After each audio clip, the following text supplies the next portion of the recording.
Hinagkan ng dalagang babae ang basket ng mahigpit sa kanyang dibdib. "Mga bulaklak lang po ito, sir," mahinang sabi niya. "Akala ko lang po, baka mapaganda nito ng kaunti ang mesa." Nag-click si Carlos gamit ang dila niya, isang matalim na tunog. "Mga bulaklak?" Dramatikong sabi niya, kunwaring nagulat. "At magkano sa tingin mo ang dapat bayaran para sa kaunting kaligayahan sa isang business dinner?" ₱50 bawat isa, sagot ng babae. Nanginginig ang tinig, ngunit nananatiling matatag. Tumawa ng malakas si Carlos, umalingaw-ngaw ang tunog sa buong malawak na bulwagan. 50? Sa presyong yan, dapat nakakapagsalita yan. Pabirong sabi niya habang lumingon sa iba. Kumalat ang tawanan sa paligid ng mesa. Ngunit hindi natawa si Abdul. Pinanood niya ang babae, may halong tahimik na paghanga at lungkot. Huminga ng malalim si Rosemary. Hindi siya gumalaw, hindi siya humingi ng tawad. Sa halip tumingin siya ng diretso sa mga mata ni Carlos, kalmado at hindi natatakot. Ang simpleng kilos na iyon ay sapat na upang panandali ang manahimik ang buong silid. "Aba, tingnan mo siya," sabi ni Carlos habang lumalapit interesado. "May tapang siya. Gusto ko yan." "Hayaan mo na siya," mahinang sabi ni Abdul. "Carlos, hindi naman kailangan ito." Ngunit tinaas ni Carlos ang kanyang kamay para patahimikin siya. "Hindi, Abdul. Hayaan mo muna akong magsaya." Tumingin si Rosemary sa ibaba, malinaw na nag-iisip ng mabuti kung ano ang gagawin. Lalong tumindi ang tensyon, parang bagyong malapit ng bumagsak. "Ganito na lang," patuloy ni Carlos habang marahang iniikot ang kanyang baso ng alak. "Kung mapahanga mo ako sa pagbebenta ng mga rosas na yan, bibigyan kita ng isang malaking bagay." Lahat ay yumuko. Inaasahan nila ang kasunod na linya. Ngumiti si Carlos. "Tama, ibenta mo sa akin ang mga rosas, pero huwag sa Espanyol." Nagsimula ang mga bulungan. Nagtaka si Rosemary. Paumanhin, umupo si Carlos ng nakasandal, halatang aliw na aliw sa nangyayari. "Gusto kong ibenta mo yan sa akin gamit ang Arabic," malakas niyang sinabi upang marinig ng lahat. "Gawin mo yan at bibigyan kita ng 100,000. Tumigil ang lahat, isang saglit ng katahimikan. Pagkatapos, sumabog ang tawanan sa buong silid na parang malupit na palakpakan. Nanatiling tahimik si Rosemary. Tiningnan niya ang mga rosas, parang humuhugot ng lakas sa bawat talulot. Pagtingala niya, nagbago na ang kanyang ekspresyon. Matatag ang kanyang titig, matindi, may lakas ng loob. Maingat siyang pinanood ni Abdul. Sa unang pagkakataon sa buong gabi, isang mahinang ngiti ang gumuhit sa kanyang labi. "Sa tingin ko, may espesyal na mangyayari," mahinang bulong niya. Lumapit ang dalagang babae, tumigil ang lahat ng galaw. "Kung naantig ka sa sandaling ito, sabihin mo sa mga komento kung saan ka nanonood at ilike mo ang page para masundan pa ang kwento." Unti-unting nawala ang mga bulungan. Tanging tunog na lang ay ang pagdulas ng isang baso sa ibabaw ng tela. Walang humihinga ng normal. Lahat ay nakatitig, nag-aabang sa susunod niyang gagawin. Hawak ni Rosemary ang mga rosas gamit ang dalawang kamay. Nanginginig ang mga daliri niya, tanda ng kaba, ngunit kalmado pa rin ang kanyang mga mata. Masyadong kalmado para sa isang taong nasa marangya at makinang nabulwagan. Nakaupo si Carlos ng parang hari, mayabang ang anyo, parang taong sanay sa panalo. "Sige na babae," angil niya. "Bakit? Kinain ba ng pusa ang dila mo?" May ilang bisita ang mahinang natawa. Si Abdul ay hindi. Tahimik lang siyang nakaupo, mga kamay sa mesa, mata ay nakatuon sa kanya. May pamilyar sa kanyang katahimikan, alaala ng mga malalayong lugar. Huminga ng malalim si Rosemary. "Sa palagay ko, hindi mo talaga naiintindihan ang ipinapagawa mo sa akin." Tahimik, ngunit malinaw niyang sabi, "Ang wika ay hindi dapat gamitin para ipahiya ang iba." Ngumiti si Carlos ng paasar. Hindi ako nandito para sa leksyon.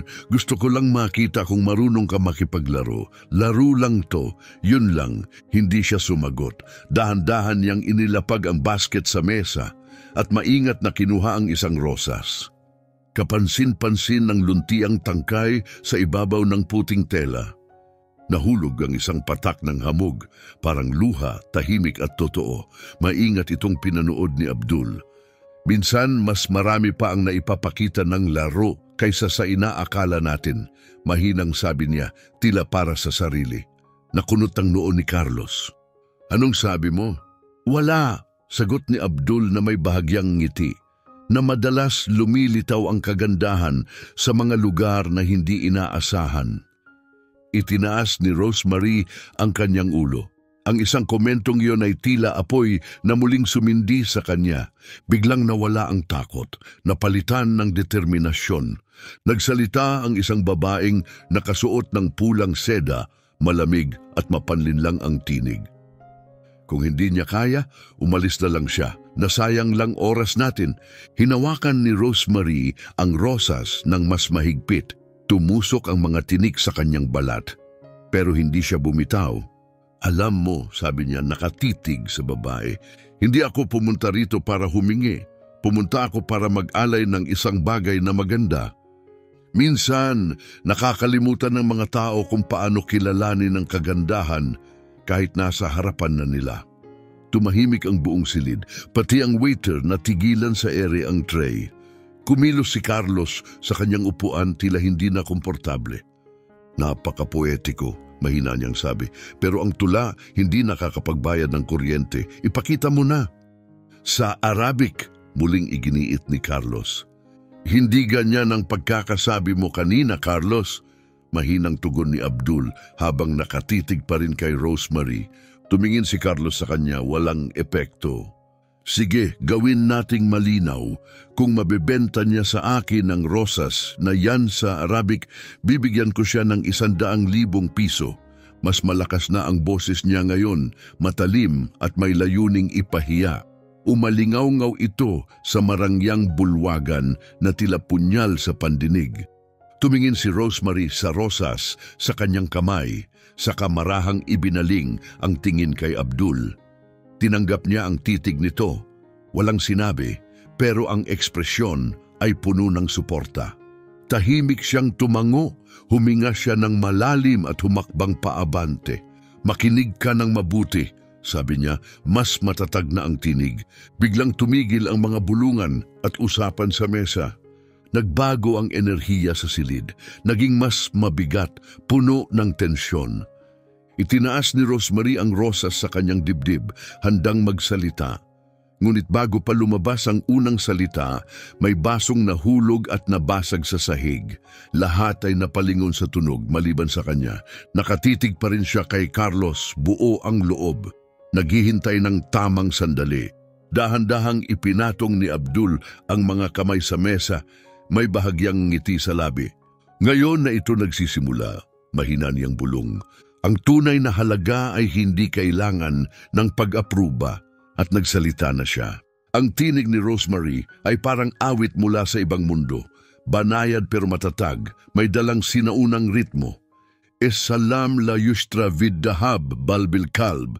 Namulat ang mga mata ni Abdul sa gulat. Lumutang sa silid ang mga banyagang tunog, parang mainit na hangin na dumarampi sa malamig na salamin at ginto. Ilang panauhin ay napakurap, litong-lito. Ang iba naman napatingin agad kay Carlos, hinihintay ang reaksyon nito. Ngunit nagpatuloy si Rosemary, matatag ang tono niya, malalim. Bawat salita ay dumadaloy na parang palagi na niyang sinasalita. Hadihil orda latah tayo ilamal, fakat ilaman niya famyamala. Ipinatong ni Abdul ang isang kamay sa kanyang puso, halatang apektado. Sabi niya, pabulong ngunit puno ng damdamin. Hindi mabibili ng ginto ang kapayapaan. Mula ito sa puso at ang rosas na ito hindi nangangailangan ng pera, kundi ng isang taong tunay na nakakakita sa kagandahan nito. Pumatong ang makapal na katahimikan sa silid. Walang nagsalita, walang gumalaw. Ibinuka ni Carlos ang bibig, ngunit walang lumabas na salita.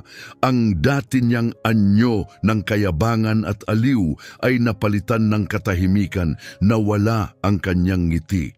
Dahan-dahang ibinaba ni Rosemary ang rosas at inilapag ito sa harapan niya sa mesa. "Narito ang benta mo," mahinang sabi niya sa Espanyol. "Hindi sa wika mo, kundi sa wikang may saysay, respeto." Nagliwanag ang mga mata ni Abdul. Matagal na mula noong huling beses na ipinakita niya ang ganong damdamin sa publiko. Tumayo siya ng dahan-dahan at nagsimulang pumalakpak. Umalingaw-ngaw ang kanyang palakpak, hindi sinundan ng tawanan, kundi ng dahan-dahang pagpalakpak ng iba, kahit hindi man nila lubos na naunawaan ang nangyari. Alam nilang may makapangyarihang naganap na natiling nakaupo si Carlos, hindi gumagalaw. Maputla ang muka, sugatan ng pagmamataas. Lumapit si Abdul kay Rosemary at mahina siyang kinausap sa Arabic. "Saan mo natutunan magsalita ng ganoon kalinaw?" Bahagyang ngumiti si Rosemary. "Mula sa isang taong nagturo sa akin ng higit pa sa wika," sagot niya rin sa Arabic, na lalo pang ikinagulat ni Abdul.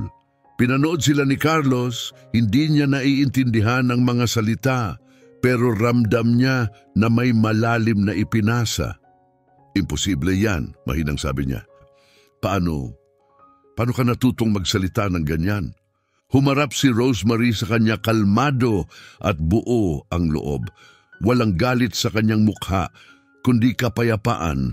Ang uri ng kapayapaang mas masakit kaysa galit.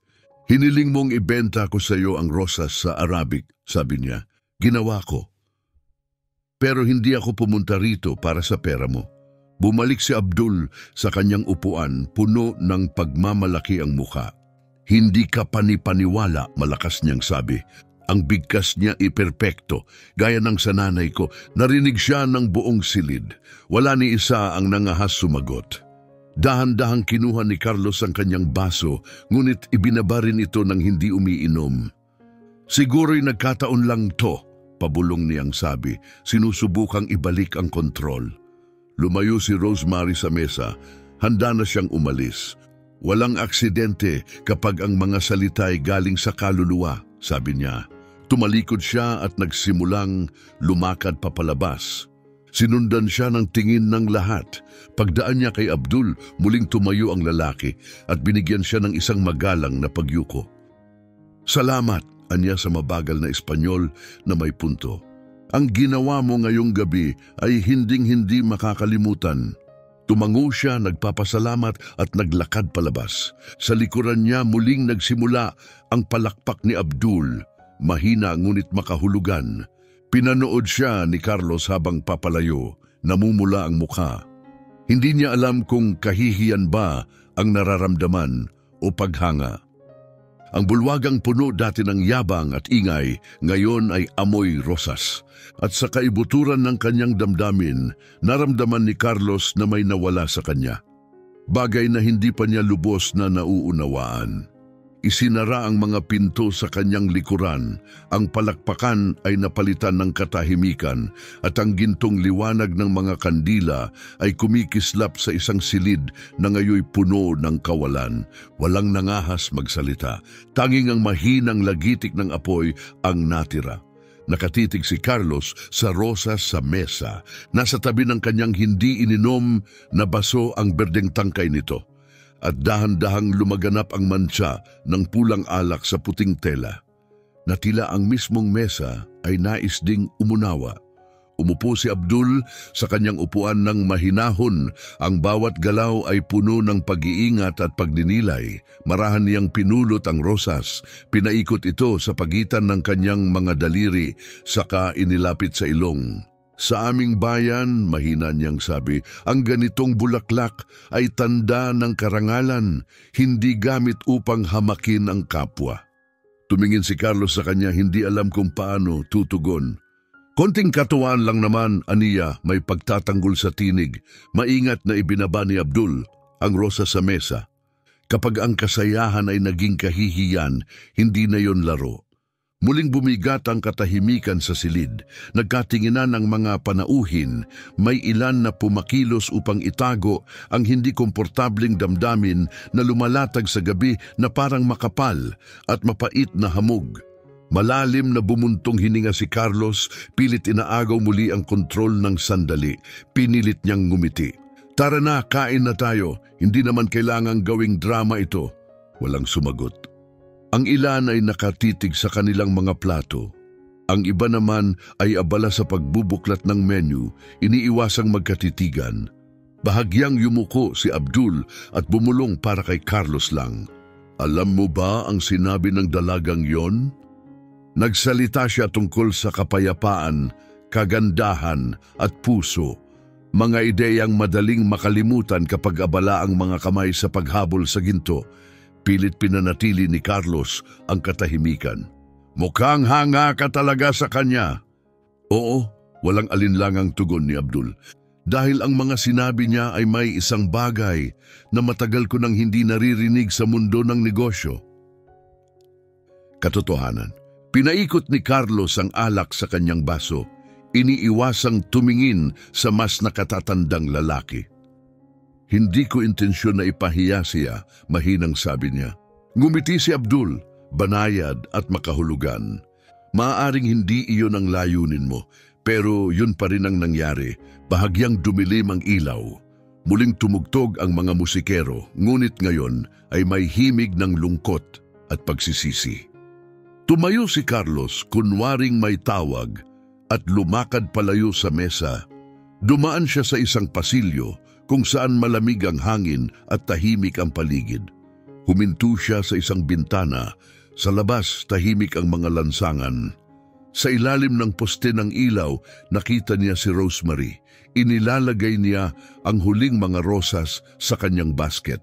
May lalaking lumapit, bumili ng isa at ibinigay ito sa batang babae na kasama niya. Kumislap ang mukha ng bata sa tuwa. Tahimik na nanood si Carlos. Hindi niya maipaliwanag ang bigat sa kanyang dibdib, ngunit sa unang pagkakataon sa mahabang panahon, naramdaman niyang maliit siya. Mula sa likuran, narinig niya ang tinig ni Abdul, banayad na parang simoy ng hangin.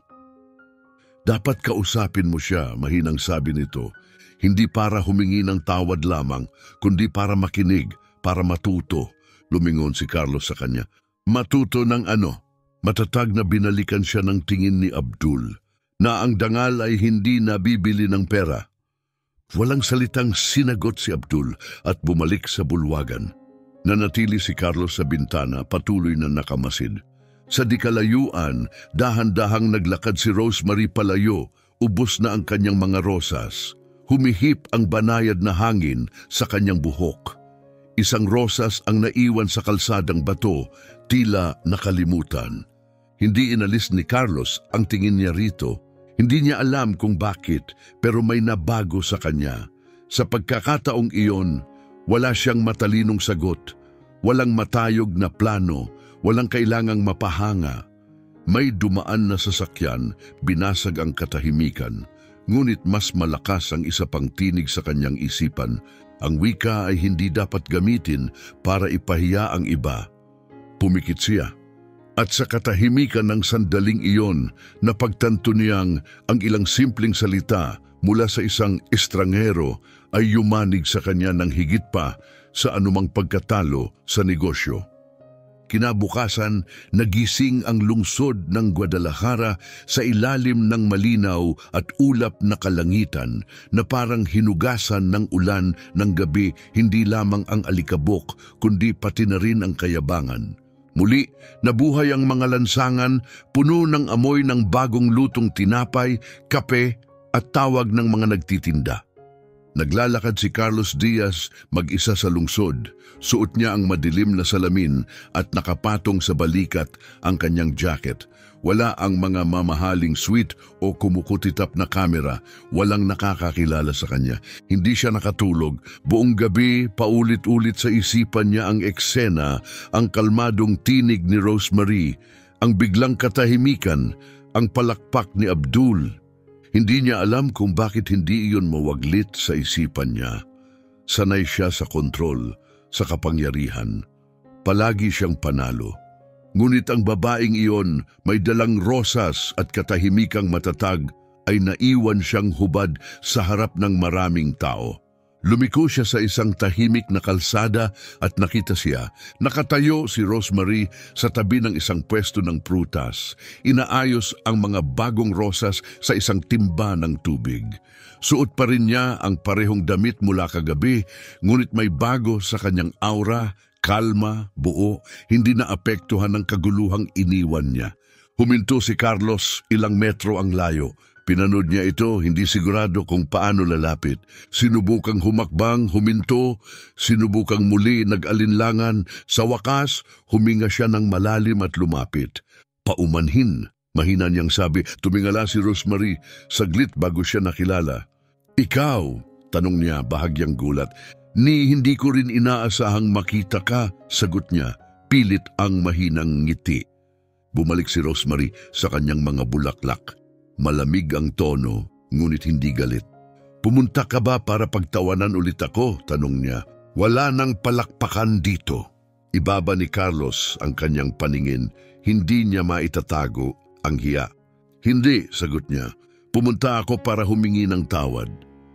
Tumigil si Rosemary, ang kanyang mga kamay ay nakalutang pa rin sa mga rosas.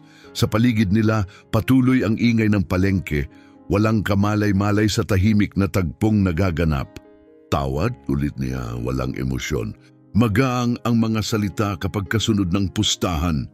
Alam ko, tapat na sagot ni Carlos. Pero hindi ito tungkol sa pag-aayos ng imahe. Gusto ko lang maintindihan. Dahan-dahang humarap si Rosemary sa kanya, tila nabigla sa sinseridad ng kanyang tinig. Maintindihan ng ano? Mahinahong tanong ni Rosemary. Paano mo natutunan magsalita ng Arabic ng ganon ka-fluent? Tumingin si Rosemary sa ibaba at bahagyang ngumiti, isang ngiting may halong lungkot at alaala. Sa tingin ko, ang isang tulad mo ay hindi naman interesado sa kwento ko. Interesado ako, sagot ni Carlos, at sa pagkakataong ito, walang bahid ng kayabangan sa kanyang tinig, puro sinseridad lamang.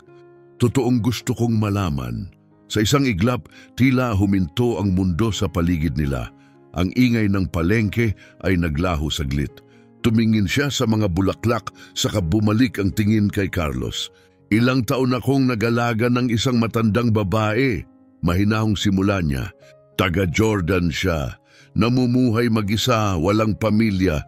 Kinuha niya akong tagabantay sa kanyang gamot, bahay at kalungkutan. Tahimik na nakinig si Carlos, hindi gumagalaw. Wala siyang maraming pera, pagpapatuloy ni Rosemary. Pero may mas mahalaga siya, ang kanyang mga kwento. Tinuturuan niya ako ng kanyang wika, tradisyon, panalangin at mga lulabay. Palagi niyang sinasabi na kapag natuto ka ng bagong wika, para mo na ring nilalakaran ang kaluluwa ng ibang tao. Banayad na ngumiti si Rosemary habang ang kanyang mga mata ay tila lumulutang sa alaala. Nang siya ay pumanaw, may iniwan siyang isang bagay sa akin, isang kwaderno nakasulat sa Arabic. Paulit-ulit ko itong binasa hanggang sa napapanaginipan ko na ang mga salitang ginagamit niya. May naramdamang pagkirot sa dibdib si Carlos. Sa unang pagkakataon, wala siyang matalinong tugon, tahimik lamang siya. Muling nagsalita si Rosemary, mas banayad ang tinig. Wala kang kailangang bayaran sa akin, sir, sabi niya, putol sa katahimikan. Tandaan mo lang, mas mahalaga ang respeto kaysa sa kahit anong kayang bilhin ng pera. Narinig ang tunog ng isang delivery truck na humalo sa hum ng palengke. Tumingin si Carlos sa mga rosas, naalala ang isa sa mga ito na inilapag sa harap niya kagabi. Magkano ang isa? Tanong niya, mahinang tinig. Sandaling tumigil si Rosemary, ngunit ngumiti siya, ngayon ay may init na sa mukha. 50 piso gaya ng dati. Nagbayad si Carlos nang hindi nag-aatubili at marahang hinawakan ng rosas na parang ito'y sagrado. Salamat, sabi niya. Hindi dahil sa pera, sagot ni Rosemary, mahina ngunit may saysay, kundi dahil sa paglapit mong may kababaang loob. Tumango si Carlos at lumakad palayo, hawak pa rin ang bulaklak. May nabago sa kanya. Hindi niya patiyak kung ano ito, ngunit unti-unti niyang nakikita ang mundo gamit ang ibang mga mata. Nang hapon ding yon, habang dahan-dahang lumulubog ang araw sa likod ng mga gusali ng downtown Guadalajara, isang makintab na itim na sasakyan ang huminto sa tabi ng pwesto ni Rosemary. Pauwi na siya, inilalagay ang huling mga rosa sa timba ng tubig nang mapansin niyang may bumabang lalaki. Nakasuot ito ng eleganteng itim na suit at may mahinhing dignidad sa kilos. Ito ay si Sajir Almansur. Patawad kung nabigla ka, magiliw niyang wika. Humingi ako ng tulong sa isang staff sa hotel para mahanap ka. Hindi ako pwedeng umalis nang hindi ka nakakausap. Napakurap si Rosemary, gulat na gulat. Ako? Akala ko sapat na ang atensyon kagabi? Ngumiti si Sajir Banayad. Ang nangyari kagabi ay hindi palabas. Isa itong aral. Nanatiling tahimik si Rosemary. Iba ang pakiramdam na kinakausap siya ng may paggalang ng isang taong kasing taas ng antas gaya niya. Maari ba akong magtanong? Wika ni Sajir. Nang nagsalita ka sa Arabic, gumamit ka ng isang parirala. Matagal ko nang hindi naririnig. Ang kapayapaan ay hindi binibili ng ginto kundi ng puso. Saan mo natutunan yon? Huminga ng malalim si Rosemary, tila may naantig sa kanya sa tanong. Sa isang babaeng ang pangalan ay Carmen, mahinang sagot niya. Inalagaan ko siya ng maraming taon, taga-Jordan siya. Nanlaki ang mata ni Sajir, lumapit siya, halos pabulong ang tinig. Carmen Alhamdan, dahan-dahang tumango si Rosemary. Oh, kilala mo siya? Ipinatong ni Sajir ang kamay sa kanyang dibdib, halatang apektado. Tiyak ko siya, nawalan kami ng ugnayan ng piliin niyang manatili sa Mexico. Mahigit 20 taon na mula noong huli ko siyang nakita. Tumahimik ang paligid, tila may banal na damdamin ang sandali. Tumingin sa ibaba si Rosemary, nangingibabaw ang emosyon. Hindi niya nabanggit ang pangalan mo, pero palagi niyang sinasabi na may pamangkin siyang may lakas gaya niya. Lumuha ang tingin ni Sajir, puno ng damdamin. Siya ang pinakamatalinong taong nakilala ko kung pinili niyang ituro sa iyo ang kanyang wika. Ibig sabihin, nakita niya ang isang bagay na espesyal sa iyo. Kalinisan ng espiritu. Banayad ang ngiti ni Rosemary. Ang ginawa ko lang ay makinig. Tinuturuan niya ako na ang mga salita ay parang gamot. Tiningnan siya ni Sajir na may malalim na paggalang.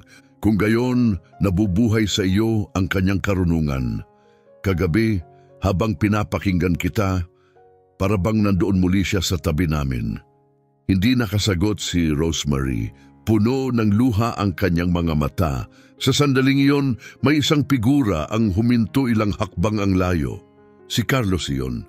Bumalik siya, hindi alam kung bakit. Parang may humila sa kanya pabalik. Nakita niyang kausap ni Rosemary si Sajir. Nag-atubili siya kung lalapit. Napansin siya ni Sajir. Carlos! Tawag niya, magiliw ang tonom. Halika! Kilalanin mo ang babaeng nagturo sa iyo ng pinakamahalagang aral sa buhay mo. Lumapit si Carlos, buong kababaang loob. Kilala ko na siya, mahina niyang sabi. Hindi ko lang paalam kung bakit, pero parang nagbago na ang lahat sa loob ko. Tiningnan siya ni Sajir ng may kalmadong kaseryosohan. Dahil kapag ang kayabangan ay humarap sa katotohanan, tumitigil ang ingay sa ating kalooban. At sa unang pagkakataon, nagsisimula tayong makinig. Nakatayo si Rosemary sa gitna nila, hindi alam kung ano ang sasabihin. Hindi araw-araw na ang isang tindera ng bulaklak ay natatagpuan ang sarili sa pagitan ng isang milyonaryo at isang magnate, parehong nakatingin sa kanya ng may respeto. Maya-maya inilabas ni Sajir mula sa kanyang bulsa ang isang maliit na palawit na pilak. May nakaukit dito na mga salita sa Arabic. Pag-aari ito ng tiya kong si Carmen, malumanay niyang sabi. Gusto kong mapasa iyo ito, mahinahong wika ni Sajir. Alam kong iyon ang nais niya. Inabot ni Rosemary ang palawit gamit ang nanginginig na mga kamay. Marahang kinuha ito na tila ito'y isang mahalagang alaala. Hindi ko yata karapat dapat sa isang bagay na ganito kahalaga, mahina niyang sabi. Karapat dapat ka, agad na sagot ni Sajir. Dahil pinanatili mong buhay ang alaala niya, ikaw ang nagpatuloy ng kanyang tinig, hinaplos ng malamig na hangin ang mga bulaklak sa pwesto, sabay dalang ng samyo ng mga rosas sa hangin. Tahimik na nakatayo si Carlos malapit, pinagmamasdan sila, may nabago sa loob niya, parang may nabuksan o nabasag, ngunit sabay ding ginising. Tumingala si Rosemary sa kalangitang kulay kahel na nagniningning. Siguro nga kayang maglakbay ng kapayapaan mula sa isang tao patungo sa isa pa, pagninilay niya. Tumango si Sajir, mababa ang tinig. At namumukadkad ito sa mga lugar na may respeto. Lumusong na ang araw sa likod ng mga gusali ng lungsod. 3 tao na magkaibang estranghero lamang ilang araw ang nakaraan, ngayon ay pinagtagpo ng isang wika na higit pa sa salita, ang wikang nagmumula sa kaluluwa. 2 araw ang lumipas, muling napuno ng ilaw, media at bulong-bulungan ang engranding bulwagan ng Imperial Hotel. Dumagsa ang mga mamamahayag at negosyante, hindi tiyak kung bakit tinawag ni Carlos Diaz ang isang agarang press conference. Sa unahang hanay, kalmadong nakakrus ang mga braso ni Sajir. Sa tabi niya, nakaupo si Rosemary sa isang payak na damit na hiniram sa kapitbahay. Nakayuko siya, halatang hindi komportable sa formal na lugar. Hindi siya pumunta para kilalanin, kundi dahil hinikayat siya ni Sajir na kailangan niyang marinig ang sasabihin. Tumahimik ang silid nang lumabas si Carlos sa entablado. Hindi siya naka-custom suit. Iba ang tindig niya ngayon, pagod ang muka, ngunit ang mga mata niya tapat sa unang pagkakataon. Huminga siya ng malalim at nagsalita sa mikropono. 2 gabi ang nakaraan, panimula niya. Ako'y nagkamali. Isang pagkakamaling labis kong pinagsisisihan. Nagkislapan ang mga kamera. May ilang panauhing nagkatinginan na bigla sa tono niya. Tinangka kong hamakin ang isang babae na hindi ko naman kilala dahil inakala kong may karapatan ako dahil sa pera. Ngunit hindi siya gumanti ng galit, bagkus ng dangal. Tinuruan niya ako ng isang bagay na matagal ko nang nakalimutan, kung ano ang tunay na kahulugan ng respeto. Napatingin si Rosemary. Hindi niya inakalang babanggitin niya ang pangalan niya. Ngunit sinabi nga ito, ang pangalan niya ay Rosemary, sabi ni Carlos, tumingin ng diretso sa kanya. Isang nagtitinda ng rosas na nagbigay sa akin ng isa sa pinakamakapangyarihang aral sa aking buhay. Naging tahimik ang buong silid, walang mamamahayag ang nangahas magsalita. Ngayon, pagpapatuloy niya, nais kong malinaw na sabihin, ang pera ay hindi sukatan ng halaga ng isang tao. Natutunan ko yon huli na, pero natutunan ko pa rin. At hindi lang ako humihingi ng tawad sa kanya. Humihingi ako ng tawad sa bawat taong tinrato ko ng may kayabangan. Bahagyang tumango si Sajir, may munting ngiti sa labi. Nag-ayos ng upo si Rosemary, ramdam ang mga matang nakatuon sa kanya. Ngunit sa pagkakataong ito, hindi niya naramdamang nahihiya. May katotohanan sa tinig ni Carlos at iyon ang nagbigay ng kaibhan. Bumaba si Carlos mula sa entablado, dumaan sa mga hilera ng upuan at lumapit sa kanya. Inabot niya ang kanyang kamay. Hindi ko inaasahang patawarin mo ako, mahina niyang sabi para sa kanya lamang. Pero gusto kong marinig ng mundo na inamin kong mali ako. Tahimik na tiningnan siya ni Rosemary, hindi agad tinanggap ang kamay. Madali ang salita, mahina niyang tugon. Ang aksyon ang tunay na nagpapabago sa tao. Dahan-dahan siyang tumango. Kung gayon, hayaang ipakita ko sa iyo. Humarap siyang muli sa madla at tinaas ang boses. Magdodonate ako ng 100,000 piso. gaya ng halagang binanggit noong gabing yon, para suportahan ang mga kababaihang manggagawa sa ating mga lansangan. Pero kung siya ang tatanggap na manguna sa proyekto, nagulat ang buong bulwagan, umalingaw-ngaw ang mga bulungan, umangat ang mga kamera. Tiningnan ni Rosemary si Carlos na bigla. Ako? Ako ang mamumuno? Tanong niya, hindi makapaniwala. Alam mo kung paano magtrabaho ng may dangal, sagot ni Carlos, at iyon ang eksaktong kailangan nito. Tahimik ang lahat. Tumayo si Sajir at marahang inilagay ang kamay sa balikat ni Rosemary. Sabihin mong oo, bulong niya, hindi para sa kanya, kundi para sa lahat ng babaeng katulad mo. Tiningnan ni Rosemary ang dalawang lalaki. Huminga siya ng malalim at tumango. Sige. Pero hindi ko to ginagawa bilang kawanggawa, matatag niyang sabi, tumitig kay Carlos. Ginagawa ko to dahil sa respeto. Pumalakpak ang mga tao. Sa una ay iilan lang, ngunit unti-unting lumawak, naging isang alimpuyo ng paggalang. Yumuko si Carlos, halatang apektado. Tahimik na nanood si Sajir, may taglay na karangalan sa mukha, na para bang isang bagay na matagal nang dapat mangyari ay sa wakas ay natupad. At si Rosemary, na natiling nakaupo, may isang rosas na nakasuksok pa rin sa kanyang buhok. Alam niyang sa sandaling iyon, hindi na siya ang natututo. Sa pagkakataong ito, siya na ang guro. Ilang linggo ang lumipas sa isang lumang bodega sa San Juan, may bagong namukadkad. Ang espasyo ay naging flower workshop, puno ng amoy ng lupa at mga rosas. Maririnig ang tunog ng gunting na pumuputol ng tangkay, hinaluan ng tahimik na usapan at tawa ng mga kababaihan. Babae mula sa iba't ibang edad ang nagtutulungan, natutong bumuo ng buke, magbalot ng papel at magtali ng makukulay na laso. Naglalakad si Rosemary sa paligid, may hawak na notebook, tinutulungan ang bawat isa, may malumanay at mahabang pasensyang tagubilin. Hindi lang ito tungkol sa pagbebenta ng bulaklak, paliwanag niya. Ito ay tungkol sa pagbibigay ng may puso.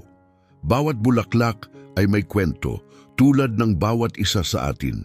Sa isang mesa may bagong karatulang, nakalagay, Project Carmen.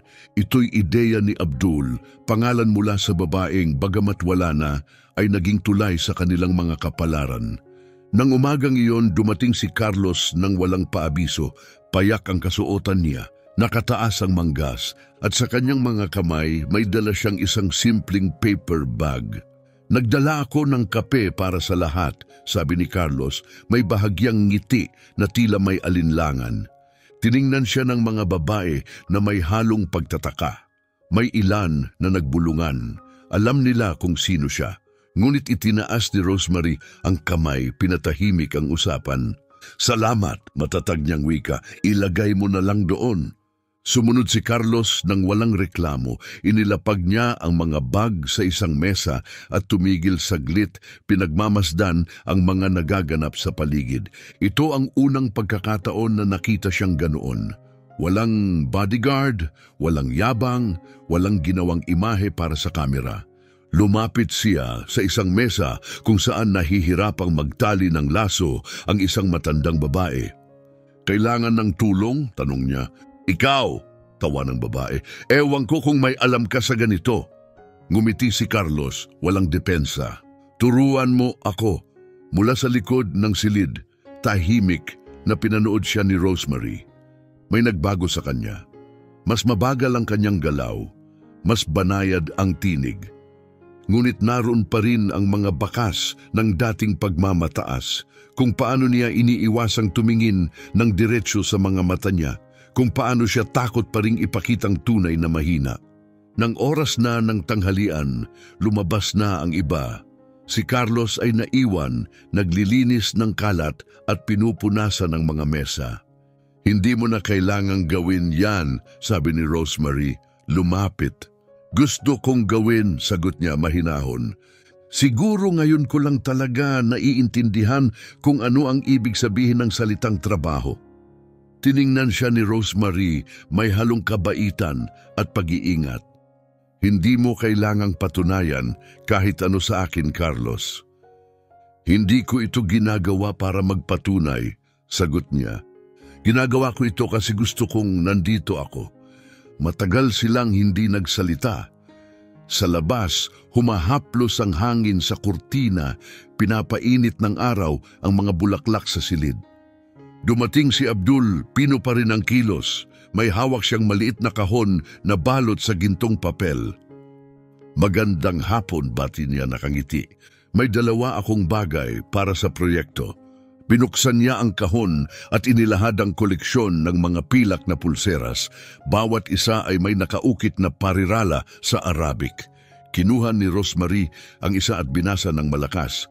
Al-Karama Fawqa Kul Shay. Ang dangal ay higit sa lahat, isinalin niya. Tumango si Abdul. Lahat ng babae rito ay magsusuot ng isa, hindi bilang simbolo ng kawanggawa, kundi ng kapangyarihan, nagpalakpakan ang mga kababaihan. Tumingin sa lupa si Carlos, tinamaan sa puso ng mga salita. Pagkaalis ni Abdul, hinarap siya ni Rosemary. Bakit ka paulit-ulit na bumabalik dito? Tiningnan siya ni Carlos, diretso sa mata, walang pag-aalinlangan. Dahil tuwing pumapasok ako rito, pakiramdam ko malinis ako. Ngumiti si Rosemary, bahagya lamang. Kung ganon, wag mo akong tingnan na parabang ako ang naglilinis sa'yo. Tingnan mo ang sarili mo. Makikita mo, may pagkakataon ka pa ring magbago. Tumango si Carlos, hindi makapagsalita. Muling napuno ng halakhakan at malamyos na tugtugin ang workshop. Sa labas, pinintahan ng araw ang kalangitan ng kulay amber. Lumipad ang mga kalapati sa itaas. Itinaas ni Rosemary ang isa sa mga pulseras, pinasilay sa liwanag ang ukit. Dangal, mahinang bulong niya. Ito ang salitang nais niyang maalala ng mundo. Nakatayo si Carlos sa di kalayuan, tahimik, at sa katahimikang iyon may tumahan sa kanyang kalooban. Ang tunay na kayamanan ay hindi nasusukat sa estado o halaga. Ito ay kapayapaang nadarama mo kapag tumingin ka sa mata ng isang tao nang walang tinatago at walang kailangang patunayan. Dinaglaon, naging lokal na kwento ng pag-asa ang Project Carmen. Tinawag ito ng mga pahayagan na isang tahimik na revolusyon, isang lugar kung saan ginagawang kinabukasan ang mga bulaklak ng kababaihan. Lumago ang mga order, dumami ang mga kamay na tumutulong, at kasabay nito dumami rin ang mga kwento. Ngunit kung nasaan ang liwanag, naroon din ang anino. Isang umaga pagdating ni Rosemary sa workshop, may napansin siyang kakaiba. Nakabukas ang pinto, magulong nakaayos ang mga papel, may mga kahong nakabukas. Sa gitna ng lahat ng iyon, may simpleng sobre na walang pangalan. Maingat niya itong pinulot, mabilis ang tibok ng puso. Sa loob, may nakalimbag na sulat, lahat ng ito ay panluloko.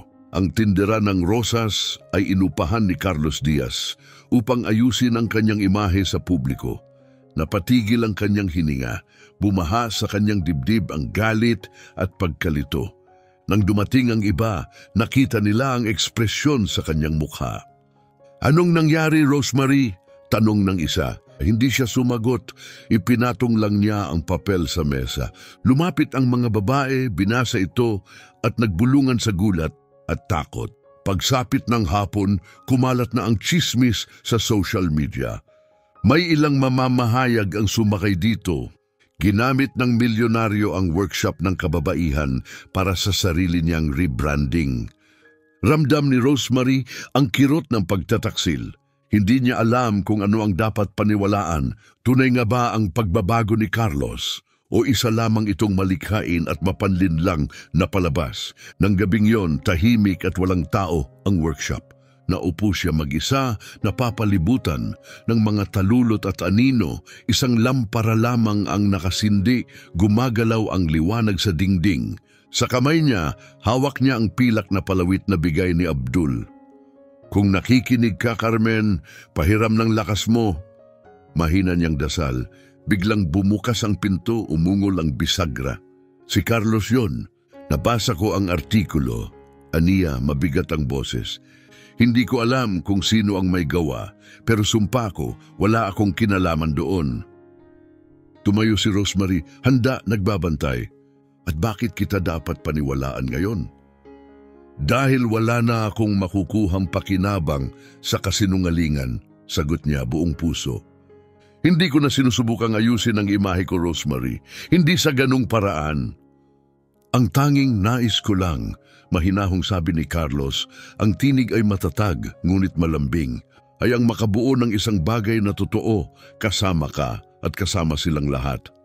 Tiningnan siya ni Rosemary, hindi pa rin tiyak, ngunit sa kanyang mga mata may munting paggalaw, ang duda bahagyang lumambot na palitan ng pag-asa.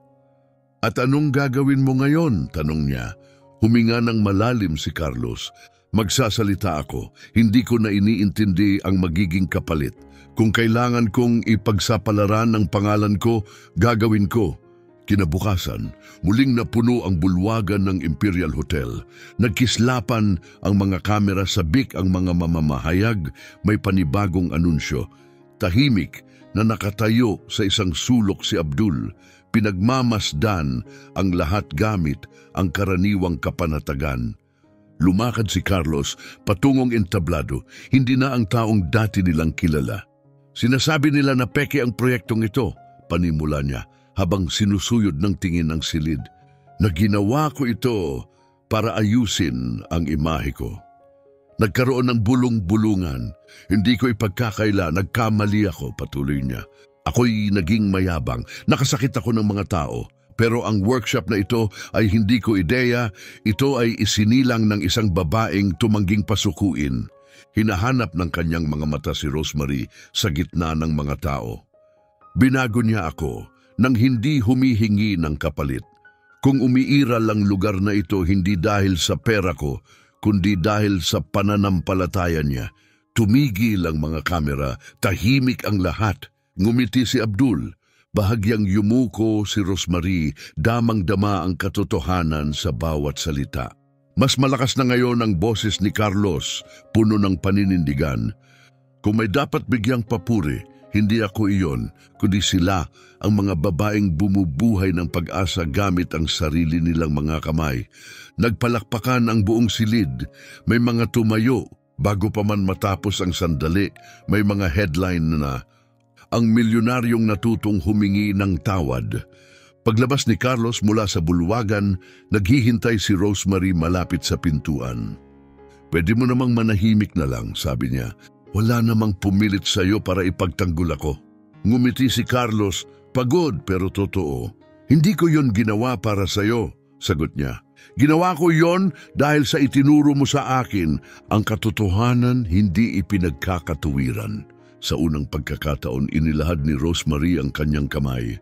Kung ganon, ituloy natin ang pagbuo, anya.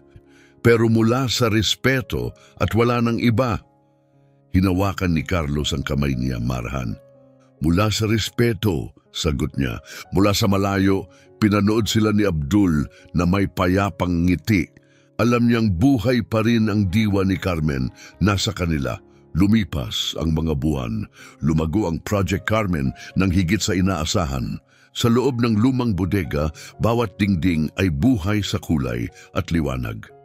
Dumadagsa ang kababaihan mula sa iba't ibang komunidad. Hindi lang para magtrabaho, kundi para maghilom, makipag-ugnay at magbahagi. Kumikilos ng may kagaanan si Rosemary sa pagitan nila. Hindi na siya basta tindera ng rosas. Siya na ngayon ay isang pinuno, isang gabay. Ang mga kamay na dating nag-aabot ng bulaklak, ngayon ay nagtuturo kung paano magpalago ng pag-asa. Sa isang mesa, may naka-frame na larawan. Si Abdul, si Rosemary at si Carlos, nakangiti sa tabi ng kanilang unang international shipment. Sa likod nila, isang karatula ang nakasulat, namumukadkad ang dangal kapag dinidilig ng respeto. Nang umagang iyon, tumunog ang telepono sa workshop. Sinagot ito ni Rosemary at napangiti siya sa narinig. Abdul, masaya niyang bati, hindi ko inaasahang tatawag ka. Gusto ko lang marinig ang tinig mo, sagot ng magnate mula Dubai. Nasa bahay na ako, pero araw-araw kitang naiisip at ang mga aral na nakuha ko roon. Ikinararangal ka ng tiyahin ko, dagdag pa niya. Lumambot ang tinig ni Rosemary. Mas marami akong natanggap kaysa naibigay ko. Salamat sa tiwala, noong panahon na wala pang nagtitiwala. Hindi iyon tiwala, sagot ni Abdul, kundi pananampalataya. Nagpaalam silang may dalang pasasalamat.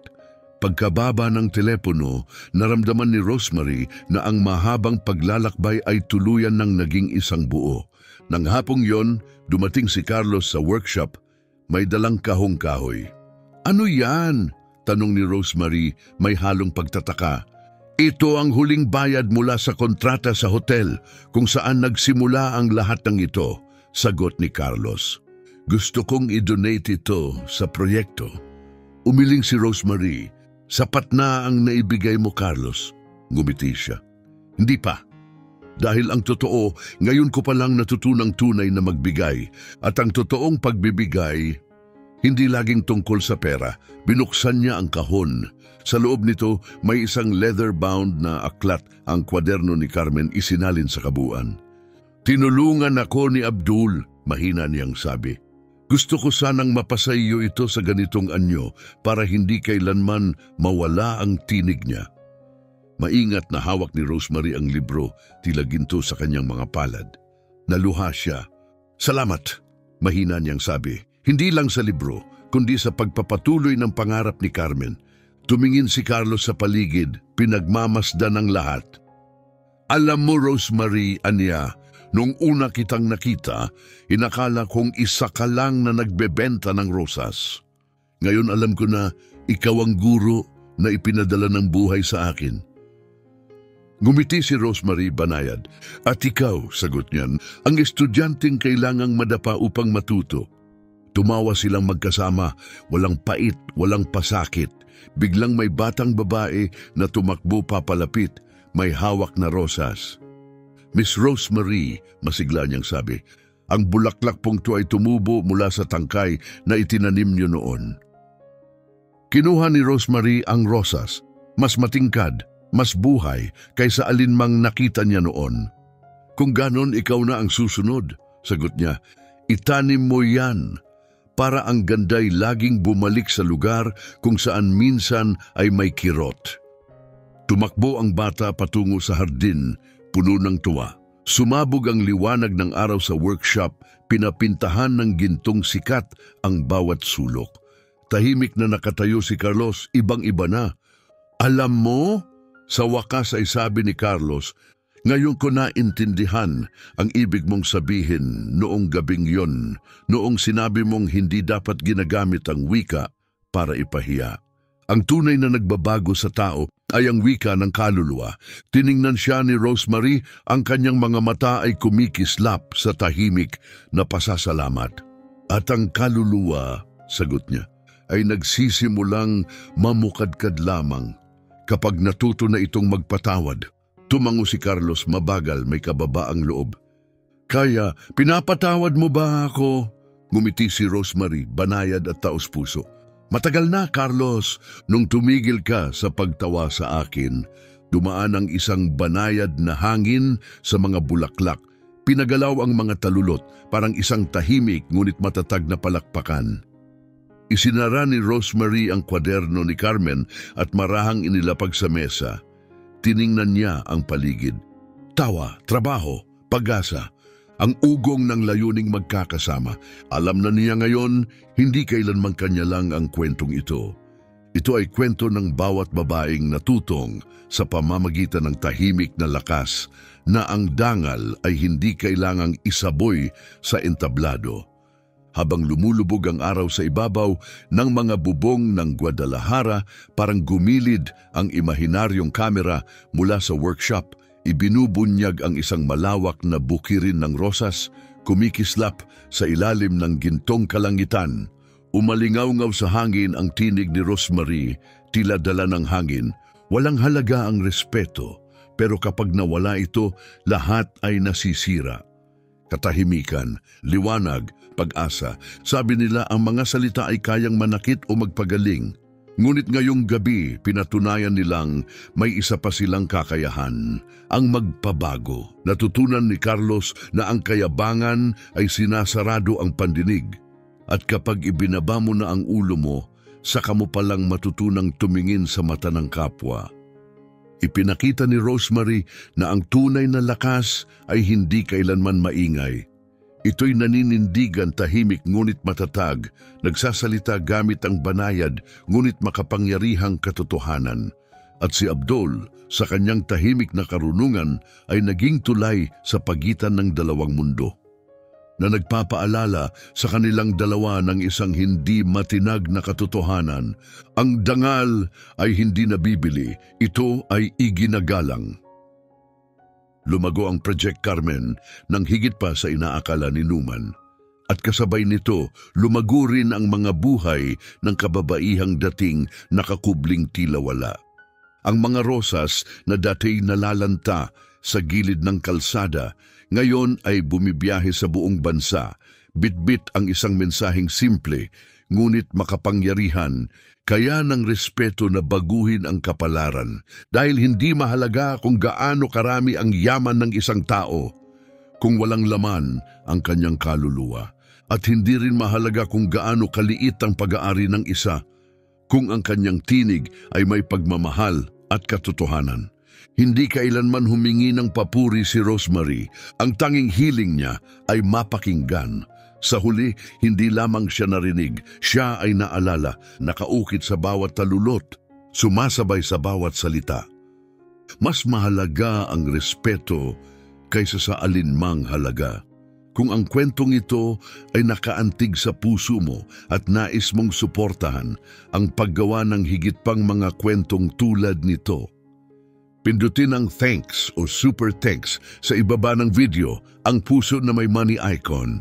Ang suporta mo ay tumutulong sa amin na ipagpatuloy ang paglikha ng mga kwentong nagbibigay inspirasyon at nagbibigay halaga sa dignidad ng tao.